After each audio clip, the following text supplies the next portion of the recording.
Good morning, Bacon America. This is Billy with Billy's Restaurant and Billy's Small Batch Bacon in Fairhope, Alabama. I want to take a moment to talk a little bit about the bacon bikes, soon to be bacon bikes, that is. This project has been a dream of mine for a long time.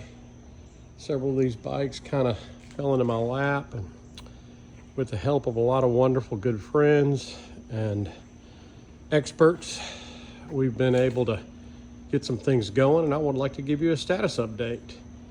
So what you're looking at here is bacon bike number 1, and that is a 1967 Tiger Mountain Cub. Great bike, 200cc, literally only a 250-pound motorcycle, 4-speed on the right shifter, and this bike is running well, and a lot of fun to ride. Still needs a few more little adjustments, like some new foam in the seat.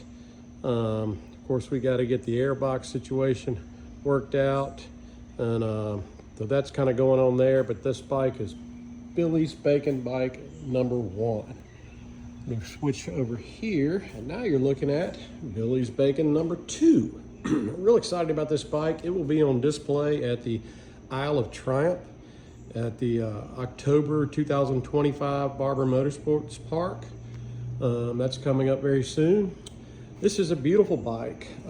Whereas Bacon Bike number 1 is a Polychromatic Blue, this is Silver Sheen, also what I call light blue. Really unique, interesting bike. We've got it cranking, it's running. This one has a 9-to-1 ratio crank, a little bit harder to kick, but once it gets going, it's fun. It has the low exhaust, and if you'll look at Bacon Bike number 1, it has the high exhaust. So both of these bikes have been modified over the years and adjusted and changed around. They've been used for trials racing and all kind of fun stuff. Notice they've got much larger, beefy off-road tires added. These bars have been changed a few times, of course, but both of these bikes are running, doing well. Number 1 is running really good. Number 2 still needs quite a few things for me to make her roadworthy. Basically, some better front brakes and some fun adjustments and stuff like that. Now, up on the stand, Bacon Bike number 3, work in progress. Real excited about this. Now here's something cool. A minute ago, I told you the colors of the tanks. So take a look at this one. This bike is Polychromatic Blue on the top, Silver Sheen or light blue on the bottom. So we're calling her blended blue. So bingo. Bacon Bike number 1, Polychromatic Blue. Bacon Bike number 2, Silver Sheen or light blue. And then out of just luck and happenstance, Bacon Bike number 3, when we found it, happened to be blended blue. So let's kind of go through what we've got going on here. So we took the bike completely apart, cleaned everything top to bottom. Now I say completely, I did not tear the engine down. I did remove both side cases, replace the stator on this side, putting fresh points on the other side. So we've done a lot of interesting things, but the big thing is converting all 3 of these bikes to a 12-volt system so they're easier to crank, easier to manage, and the headlight doesn't go dimmer to brighter as you give it more throttle.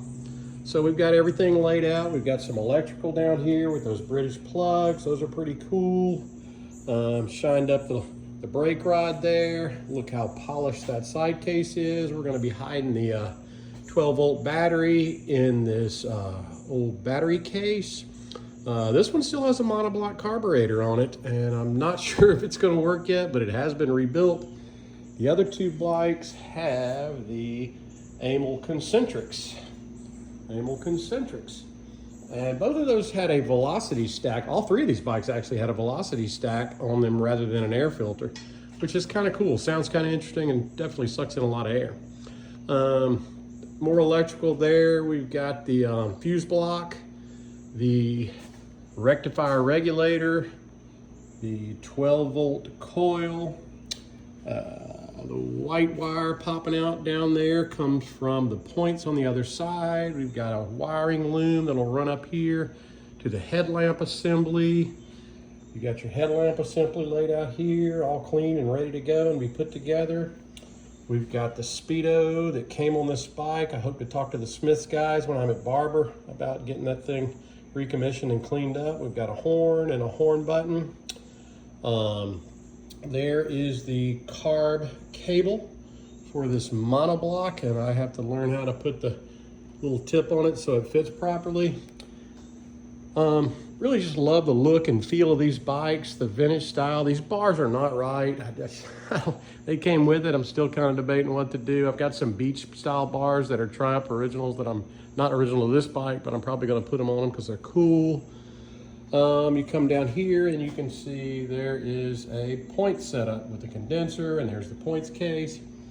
There's the points compartment with a fresh wire, and that whole side case has been removed and polished. There's a good look at the monoblock carb from the other side. Hoping this oil line here is going to hold up and do well. One on the other two bikes leaked pretty bad, so we had to replace it. This one also has the high exhaust. All three bikes have the bash plates on them because they're bacon bikes, man. You never know where you're going to end up. You got to have a bash plate. And of course, all three bikes have these crazy, awesome, beefy Trials tires. There's the third seat, pretty cool. Probably gonna replace the foam in it also, and hopefully one day be able to get them all custom made with bacon 1, 2, and 3 on each seat. There's a triangular toolbox. We'll tuck right up in here underneath the seat. Oil tanks, there's really good. We're hoping the oil system's gonna be good on this bike. It's got, it does have original grips, which is kind of cool. And again, the fenders are cool. These fenders didn't come on this bike. The bike didn't have them when I found it, but I found a guy that helped me find some, and it's pretty neat. They're metal with the blue and the silver, very similar to bacon bike number 2. And bacon bike number 1 has these just awesome, not stainless steel, not chrome, but some shiny polished steel. And those are my favorite. I like those unpainted, really cool off-roady mud guards. Having a blast with this project. You know, I was told it's going to be crazy. I was told don't do it. I was told you're going to love it. I got all messages and from different people on both ends of the spectrum, but I've made so many friends with this project. And when I get these things going, you know, the goal was not to restore them. Number one, I can't afford to restore them, to bring them back to their perfect original everything. I want them to be functional. So the word I've been told to use is recommission.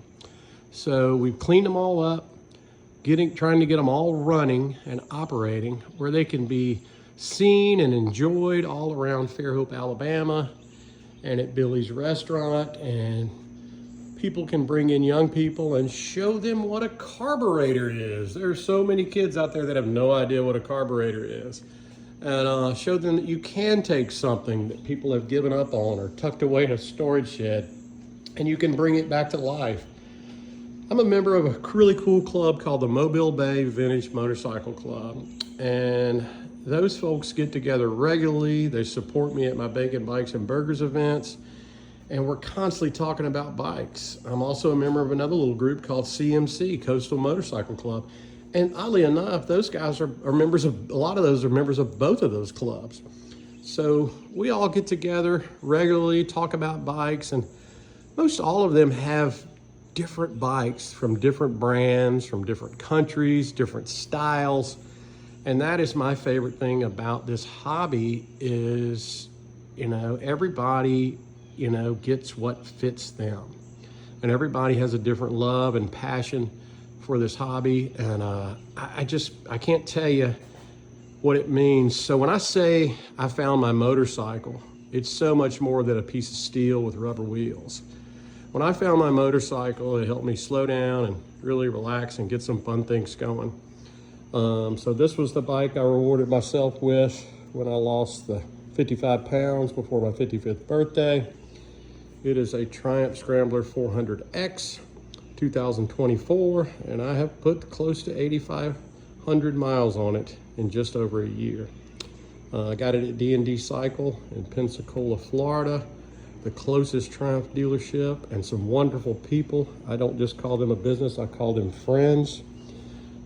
They have a shop that is just so cool, and really cool people. They support on and off-road racing, and they do a lot of neat things. If you get a chance, please go visit them. So they helped me with Bacon 1 and Bacon 2, and Bacon 3, I've got some buddies that are helping me. One guy from England that lives here in Fairhope, and another guy from Texas that lives here in Fairhope, that both grew up with bikes. And when I hang out with them and tinker on it, it just really brings me joy.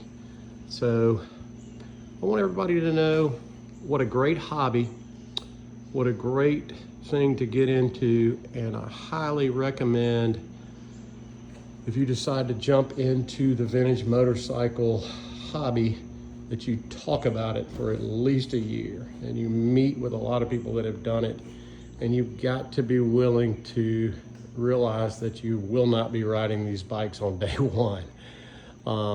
And you can't be afraid to put a towel underneath them. Just like a kid, you got to make sure you're always prepared. Well, that's my little story on the Bacon bikes, the Billy's Bacon bikes in Fairhope, Alabama.